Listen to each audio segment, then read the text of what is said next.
Shalom, I Connect Admin Share the Truth. Our home main ministry Bethany City. Visi 2021 ini adalah Man of Prayer, didasarkan atas firman Tuhan 1 Timotius 2 ayat 1 sampai 4. Pertama-tama aku menasihatkan, naikkanlah permohonan doa syafaat dan ucapan syukur untuk semua orang, untuk raja-raja dan untuk semua pembesar, agar kita dapat hidup tenang dan tentram dalam segala kesalahan dan kehormatan. Nah, untuk itulah Min Ministry ini mempunyai rencana untuk belajar untuk berdoa syafaat untuk orang lain ini. Selain untuk kehidupan pribadi, juga untuk meningkatkan kita untuk peka terhadap kebutuhan orang lain. Nah, di dalam judulnya adalah 52 Weeks Pray for Others. Di samping kita ada Pak Bernard. Mari kita boleh bertanya tentang semua orang itu sudah tahu ya berdoa syafaat itu kira-kira. Tapi sebenarnya apa sih pentingnya itu kita berdoa syafaat ya? Ya, sebetulnya kalau kita bicara pentingnya, kita mesti kembali ke definisi doa itu sendiri gitu loh. Karena secara umum banyak orang berpikir bahwa doa adalah ya kita datang kepada Tuhan dan kita membawa permohonan. Pada saat kita memerlukan sesuatu, kita memerlukan bantuan, kita datang kepada Tuhan, kita membuat sebuah permohonan. Dan itu seringkali justru itu adalah permohonan kita sendiri. Iya. Nah, itu dia. Nah, kalau kita lihat dari konteksnya doa syafaat, tentunya kalau dilihat dari segi definisi mungkin cukup luas. Tapi mungkin yang paling simpel adalah kita membawa beban doa tapi bukan untuk kita pribadi. Tentunya macam-macam, bisa juga untuk orang lain, untuk pemerintah mungkin, untuk kota kita, untuk bangsa kita. Contohnya seperti itu. Gitu. Nah, itu mengenai doa syafaat. Ya. Nah, kalau ditanya pentingnya apa? Sebetulnya simpel, kita kembali ke Alkitab. Kita lihat contohnya yang paling tepat adalah Yesus sendiri. Yeah. Nah, kalau kita lihat pada saat Yesus berjalan di atas bumi, apapun yang dia lakukan, itu dia tidak pernah melakukan untuk dia sendiri. Ya, betul. Itu dia. Nah, itu yang. Nah, sebetulnya itu yang kita harus teladani gitu. Sama pada saat kita berdoa, ya kita bisa membawa beban doa, tapi bukan untuk kita pribadi. Yeah. Nah, gitu loh. Jadi sebetulnya pada saat kita melakukan doa syafaat adalah kita meneladani Yesus. Secara simpel demikian, gitu loh. Iya. Nah, kalau ditanya gunanya untuk apa ya? Tentu saja itu adalah memenuhi apa yang sebetulnya apa yang Yesus ajarkan. Yesus ajarkan. Iya, gitu loh. Kita belajar untuk tidak hidup untuk diri kita sendiri, tapi kita juga melihat sekeliling kita. Iya. Jadi pertama-tama melihat kebutuhan orang lain atau keadaan orang lain. Ya. Seperti yang Yesus lakukan itu ya. Ya, seperti itu. Jadi penting sekali kita mulai belajar untuk keluar dari zona nyaman kita. Benar sekali. Terus kira-kira kalau itu kan orang rasanya dampaknya itu nggak rasa langsung ya. Nah, itu gimana itu? Yang membuat orang kadang-kadang benar. Putus asa kok jadi nggak ada dampaknya. Kalau buat diri kita kan kadang-kadang cepat dampaknya. Nah, justru itu yang seringkali membuat orang enggan melakukannya gitu, karena mungkin bisa jadi ada orang yang berpikir saya sudah pernah gitu dan saya juga berdoa kok buat orang lain, juga berdoa bangsa mungkin ya, atau mendoakan orang lain, tapi kok kayaknya nggak ada hasilnya. Nah, itu tantangan yang terbesar adalah pada saat kita berdoa, dan kan pasti kita doa kita tutup dengan amin. Iya. Nah, setelah amin sampai jawaban doa itu kita lihat, nah itu sebetulnya adalah challenge yang terbesar, atau katakanlah peperangan yang sesungguhnya adalah saat kita amin dan saat kita melihat jawaban doa kita terkabul. Gitu. Kalau kita berpikir dari pikiran manusia atau dari segi kejiwaan, ya kita maunya pokoknya begitu kita amin nggak lama kita harus lihat jawabannya. Kayak gitu. Itu secara natural. Tapi seringkali tidak demikian. Nah, disitulah iman yang dibutuhkan. Iman gitu loh. Karena pada saat kita bicara amin itu kan artinya so be it, terjadilah. Kita harus percaya dengan apa yang barusan kita aminkan.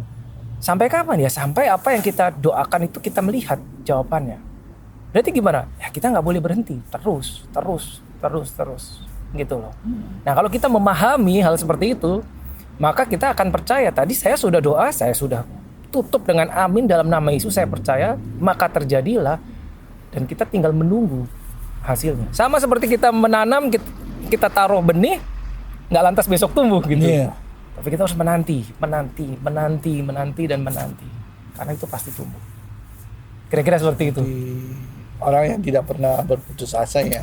Iya, Seperti orang lebih demikian. yang iman dan pengharapan. Dan Ya. pengharapan itu sepertinya orang Kristen itu tidak pernah mati gitu ya. Yes, betul sekali. Walaupun keadaan masyarakat atau keluarga atau apa belum sampai titik yang dia doakan, Benar. permohonan terus tetap Ya, diajukan. tetap gitu. percaya. Tetap Intinya percaya. itu. Ya, Tetap tidak boleh berputus asa, tetap betul.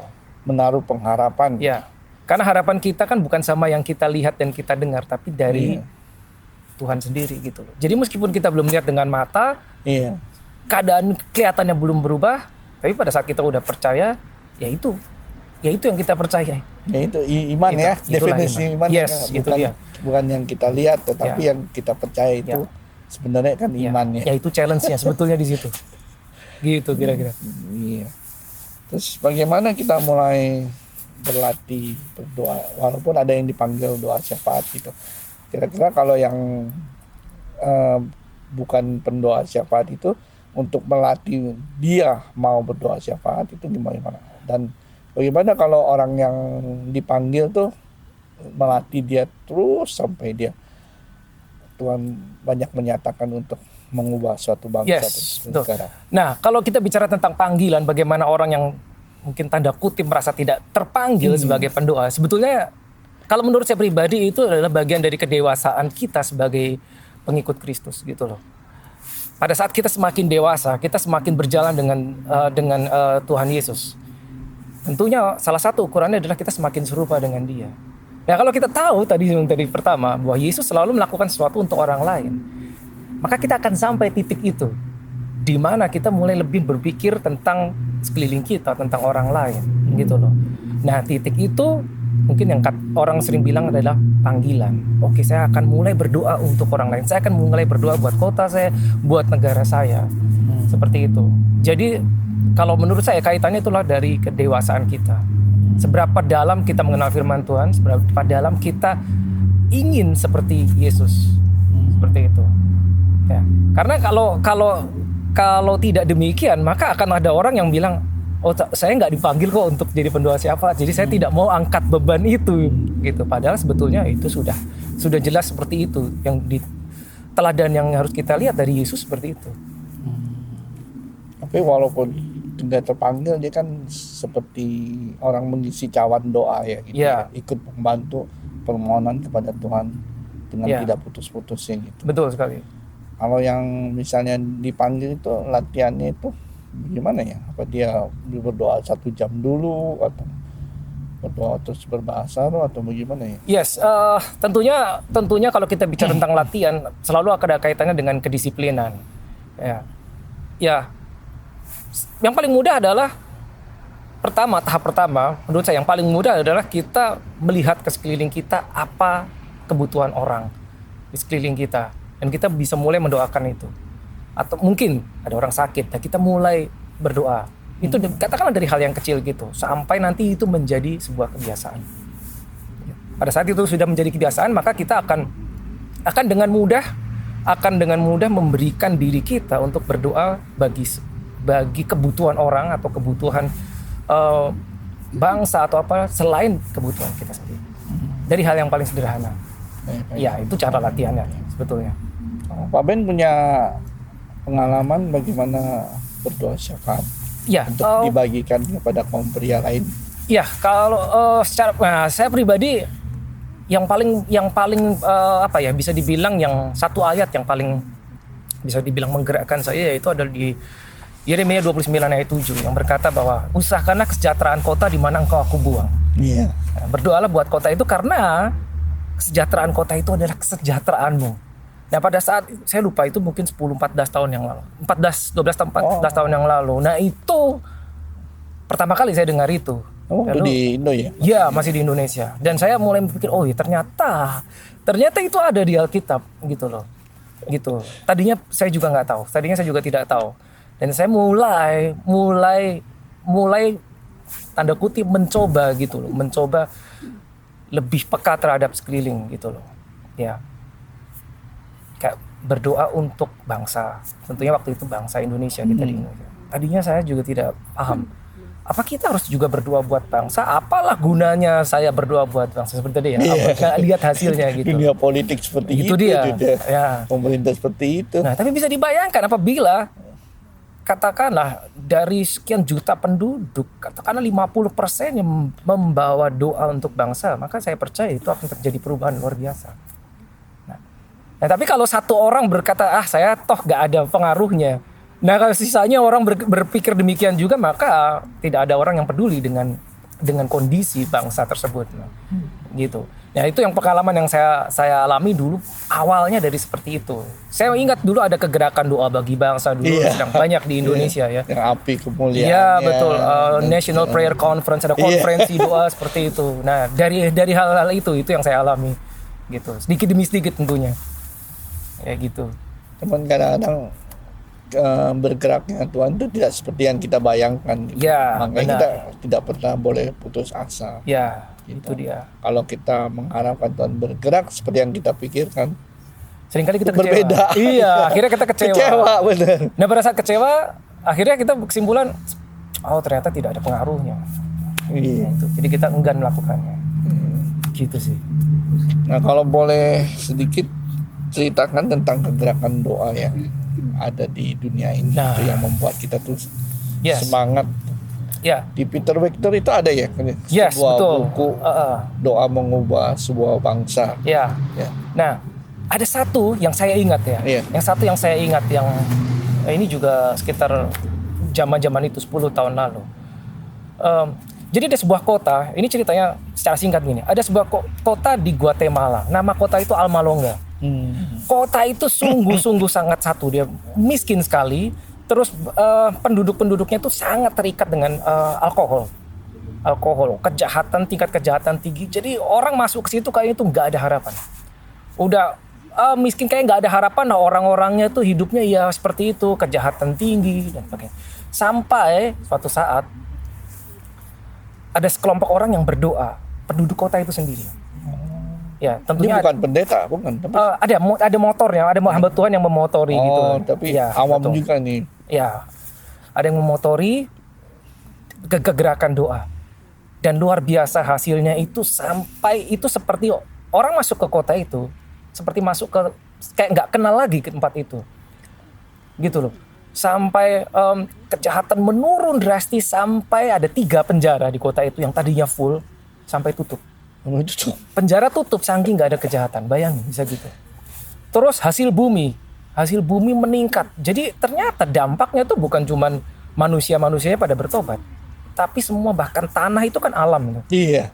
Nah, sampai dia menjadi salah satu kota yang dengan hasil bumi yang terbesar di negara tersebut, mengekspor. Nah, sampai akhirnya hamba-hamba Tuhan dari luar negeri datang karena mereka kaget loh, ini kok bisa seperti ini? Ada apa gitu loh? Gerakan doanya luar biasa gitu. Luar biasa, namanya Almalonga. Itu luar biasa, benar-benar luar biasa. Sampai penjara ditutup, orang-orang bertobat, mereka turun ke jalan berdoa. Jadi itu benar-benar berubah total. Nah, itu salah satu gambaran, satu potret pada saat Tuhan mengubahkan satu kota. Dan berawal dari segelintir orang saja. Nah, tentunya prosesnya nggak semalam 2 malam. Nah, menurut kesaksian orang-orang yang hidup di situ, hamba Tuhan yang menggerakkan orang di situ, mereka perlu 10 tahun. Wow. Dari 10 tahun ya, tanpa dari putus pertama, asa. ya, dari bayangan 10 tahun mereka tidak berhenti sampai terjadi perubahan yang luar biasa. Itu 10 tahun, tapi luar biasa. Hasilnya itu luar biasa sekali. Seperti apa Alkitab katakan, bumi memuji Tuhan, itu sebenarnya gitu ya. Betul sekali. Kalau sudah dipulihkan sampai subur seolah-olah seperti memuji Tuhan juga kan Yesus. Nah, sekarang kadang orang hanya berpikir oke, akibatnya orang-orang bertobat, orang-orang terima Tuhan. Ternyata Tuhan nggak berhenti di situ, melakukan lebih jauh dari itu, sampai kotanya, sampai tanahnya pun diberkati. Itu kan nggak kepikiran kan? Iya. Nah, mereka sendiri juga nggak tidak pernah berpikir akan sebegitu dampaknya gitu. Tapi itu yang terjadi. Itu yang terjadi. Itu Luar biasa. komitmen apa Ya. visi dari itu kan kira-kira kalau orang tua begitu apa? Yang jelas begini ya, harus diawali dengan orang-orang yang mau mengangkat beban untuk orang lain. Gitu loh. Iya benar. Hatinya. Dia punya hati untuk melihat kotanya. Ya ini kota orang kota itu sendiri. Iya. Kok kota saya seperti ini ya? Tuhan bisa ubahkan ya. Mari kita mulai berdoa, lalu mengumpulkan beberapa orang yang sepakat berdoa. Dan itu tadi bayangkan 10 tahun kalau mereka 1 tahun aja mereka nyerah kan nggak akan lihat hasilnya gitu. Iya. Gitu. Tapi selalu diawali dengan segelintir orang gitu. Ya itu seperti itu. Benar-benar ini ya. Tapi kalau zaman sekarang mungkin kita ngelihat yang bahaya itu yang generation kali ya. Nah itu Ya perlu, betul. Memang doa syafaat yang kencang dari orang tua, dari gereja gitu Ya. untuk supaya yang generation ini nggak terpengaruh oleh Ya. dunia. Bagaimana pendapat Pak Ben ini? ya kalau menurut saya ya benar sekali memang generasi muda ini yang Gadget ya, ya dia udah kalau pengaruh gadget, benar, itu pengaruh bahaya. games ya gitu. kita harus melihatnya mungkin seperti ini bahwa mereka adalah masa depan gereja, masa depan kota, bahkan masa depan bangsa itu kan di tangan mereka. Nah iya. Gitu. Suatu saat mereka yang ada di sana kan, mereka yang mungkin yang duduk di pemerintahan suatu saat, mereka yang akan menjadi orang-orang yang punya pengaruh di dalam kota, punya pengaruh di dalam bangsa.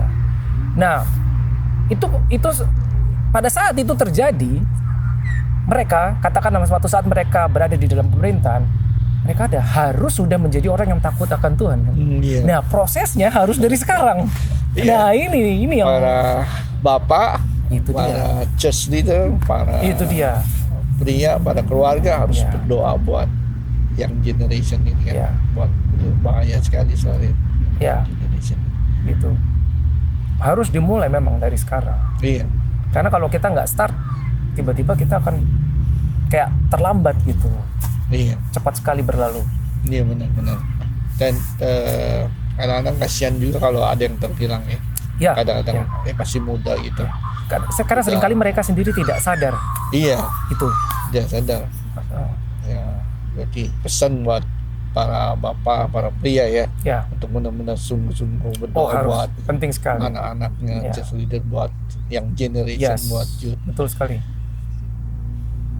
Jadi membuka mata bahwa Oh, doa iya. syafaat itu bukan sekedar untuk orang lain, tetapi untuk generasi Ya, yang akan datang benar, ini, benar. Betul supaya sekali. jangan terhilang. Nah, yang terakhir pesan Pak Ben ini, doa syafaat untuk kaum pria itu pesannya apa supaya encourage Ya. mereka? Mungkin kalau dibilang pesan, Terakhir, ya, simple sekali, simple. Maksud saya gini, mari kita sama-sama mulai belajar, mulai mengambil beban doa untuk berdoa bagi orang lain, bagi kota kita, bagi bangsa, bagi pemerintah, bagi gereja. Intinya adalah kita mengambil beban dan kita bawa di hadapan Tuhan.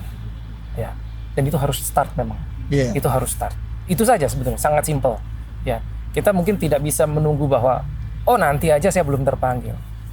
Just do it right now. Itu aja. itu aja. Saya rasa Suatu pesan yang bagus bahwa kita harus mau Ya. mengambil beban untuk orang lain, untuk Ya, betul pemerintah, sekali. untuk yang generation, untuk segalanya kita berdoa syafaat. Terima kasih Pak Ben, iConnect Admin, Sama-sama. share the truth. Oke, Tuhan Amin. berkati. Tuhan berkati.